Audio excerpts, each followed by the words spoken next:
Olá! Hoje nós vamos conhecer e aprender um pouquinho mais sobre um elemento importante da Páscoa, o matzah, ou o pão ázimo. O objetivo desses vídeos é trazer conhecimento, é trazer informação, é desmistificar algumas coisas, é aprofundar conhecimentos que nós temos de forma superficial daquilo que o Senhor deixou para nós como verdade. Nossa vida, ela é pautada naquilo que nós conhecemos e naquilo que nós cremos. E muitas vezes, né, nossa vida tem sido limitada porque o nosso conhecimento é limitado. Então, o objetivo é trazer verdade, é trazer conhecimento, é trazer ensino para vocês, tá? Então, os pães ázimos, né, ele é um pão sem fermentação. Ele é um pão que não passou pelo processo de fermentação. E aí, quando nós lemos lá em Êxodo 12, quando a Páscoa foi instituída, nós falamos aqui no vídeo anterior sobre a instituição da Páscoa, no primeiro vídeo, falamos também sobre a ceia tradicional de Pêssach, onde esse pão ázimo ele está presente e ele tem toda uma simbologia. Então, se você não viu ainda, eu vou deixar na descrição do vídeo. E hoje nós vamos falar especificamente do pão ázimo. Quando nós fazemos apenas a leitura discorrida da palavra, sem o estudo, né, sem procurar saber detalhes, nós perdemos muitas coisas. Então, o objetivo aqui é trazer para vocês um pouquinho, né, de profundidade desse conhecimento. O pão ázimo, então, ele é um pão que ele é feito, o pão mais simples, né, mais simples dos pães. Ele é feito somente de farinha e água, e ele não pode ficar com aquela descansando, porque ele não pode entrar no processo de fermentação. Então, todo o processo, desde que ele é fabricado até ele ser assado, deve ter no máximo 18 minutos. Depois de 18 minutos, a farinha e a água em contato com o ambiente, em contato com o ar, vai começar a levedar. Então, começa o processo de fermentação e essa massa foi perdida. Precisa ser feito o processo novamente. Então, esse é o tempo que se tem para fazer esse pão ázimo, tá? Por que Deus institui isso para o povo quando estava no Egito?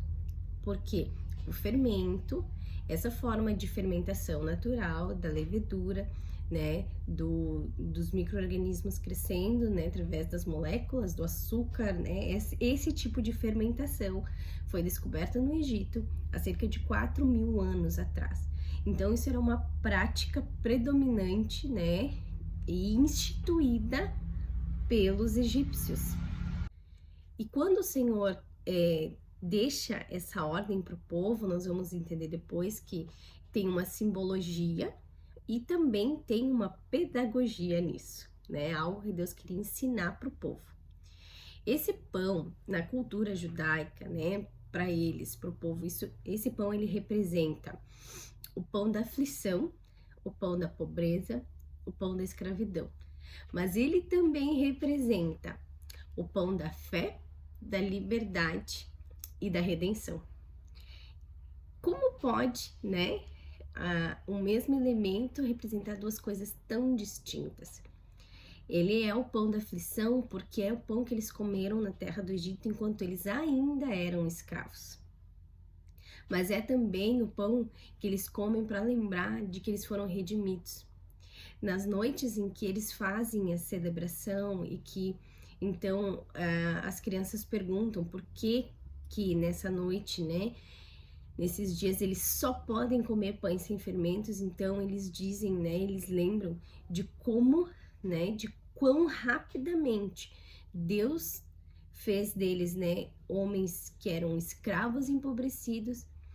Repentinamente eles se tornaram, faz alusão à rapidez com que eles se tornaram homens livres, despojaram os egípcios, porque eles saíram com muitas riquezas do povo do Egito, e se tornaram homens livres rumo a uma terra prometida.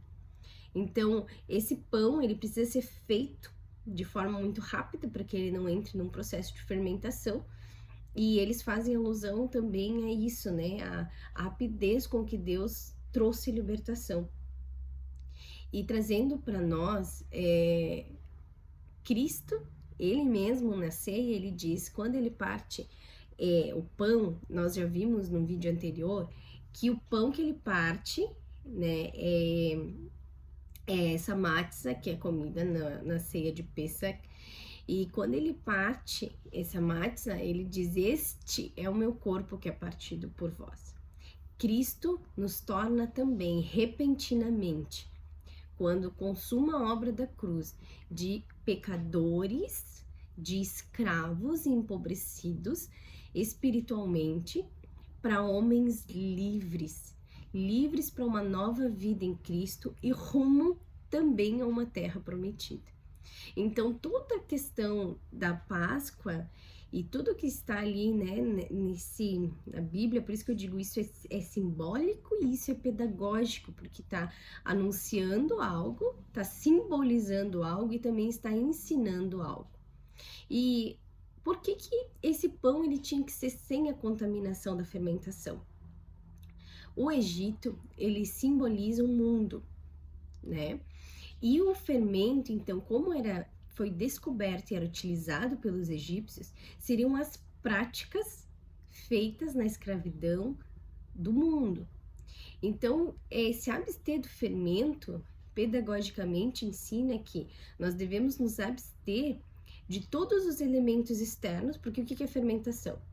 Quando os elementos externos, eles interferem no processo, né, do alimento ali, do pão, e eles vão dar sabor, eles vão dar o crescimento, eles vão dar a maciez, e cada fermentação é diferente. Existem inclusive museus com fermentos, porque nenhuma fermentação é igual a outra, nenhum processo é igual a outro. Por quê?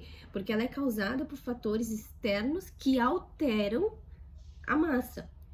Então, o que o Senhor queria que nós estivéssemos nos abstendo, né? Foi o que ele fez com o povo e o que é para nós o simbolismo disso tudo, de se abster de que os fatores externos do mundo, onde nós estamos inseridos, onde os israelitas, né, onde os hebreus estavam inseridos naquele Egito, onde os fatores externos não influenciassem na massa, não influenciassem na sua natureza, em quem eles eram.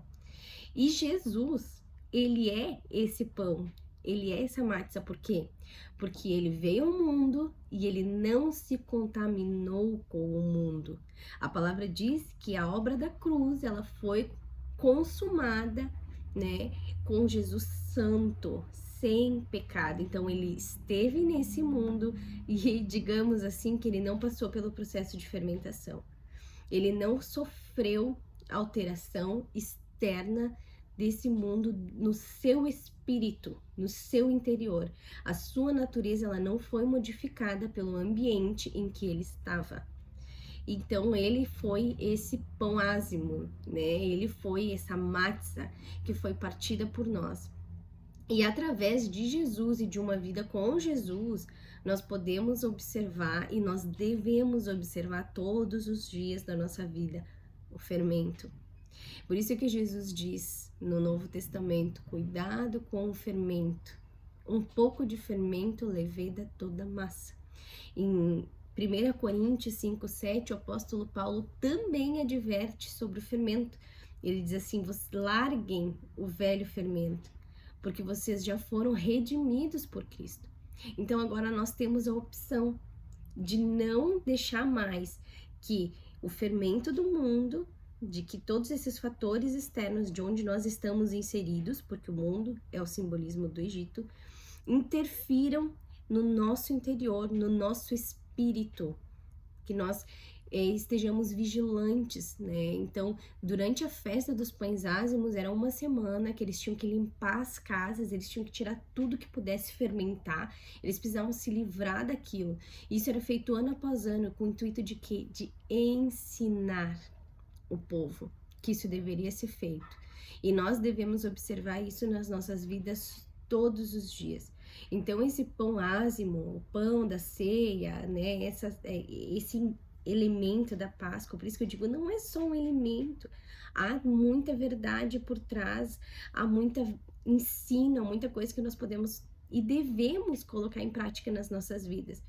Há também estudiosos que, né, referem, e nós podemos adquirir essa atribuição também ao fermento, que ele seria como o ego, né, o orgulho, que ele infla e ele é superficial, porque dentro é vazio. Então, a palavra diz que Jesus, né, ele se esvaziou de si mesmo, ele sendo Deus, ele não ousou agir, né, usar os seus direitos de Deus, ele se esvaziou de si mesmo, e é algo que nós devemos fazer também, nos esvaziar de nós mesmos, nos encher de Jesus, da sua natureza, e não nos deixar contaminar pelos elementos externos do mundo em que nós estamos inseridos, não nos deixar contaminar pelo fermento. Outra coisa que eu quero finalizar dizendo é que quando o Senhor instituiu a festa, né, da Páscoa, essa celebração, todas essas observações, essas instruções, em Êxodo 12:11 diz assim: assim, pois, o comereis, né, a ceia de Pêssach, os vossos lombos cingidos, os vossos sapatos nos pés e o vosso cajado na mão. O comereis apressadamente. Essa é a Páscoa do Senhor. O Senhor tem uma redenção para nós. O Senhor, Jesus veio, conquistou, consumou lá na cruz. E nós devemos fazer todos os dias, observar, né, e nos trazer à nossa memória todo esse simbolismo, né, e comer, eles tinham que comer prontos para partir, prontos esperando o dia da sua redenção. Nós não sabemos o dia nem a hora que Cristo volta, nós devemos estar todos os dias observando, né, isso, e estando prontos, aguardando a volta de Jesus, calçados, vestidos, com as nossas vestes adornadas, prontos, esperando o dia em que definitivamente, então, nós seremos libertos, né, desse mundo. Espiritualmente nós já estamos, mas sabemos que é um processo, é uma caminhada rumo à terra prometida. O povo foi liberto do Egito, mas houve todo um processo até que ele chegasse a possuir a terra. E isso é tudo um simbolismo do que viria a acontecer e do que hoje é espiritual, né? Foi algo físico, mas que estaria acontecendo no mundo espiritual. Nós fomos libertos através de Jesus, nós somos libertos do Egito, nós somos libertos do mundo, mas agora nós temos uma caminhada rumo à terra prometida. Que nós possamos observar quais são os elementos que têm fermentado a nossa massa e buscar ser assim como Jesus foi, né? Um pão ázimo, um pão que não se contaminou. Ele fez, ele conquistou tudo isso por nós, para que nós possamos ser um com ele, né? Um com ele. Deus te abençoe, obrigado por assistir até aqui e até o próximo vídeo.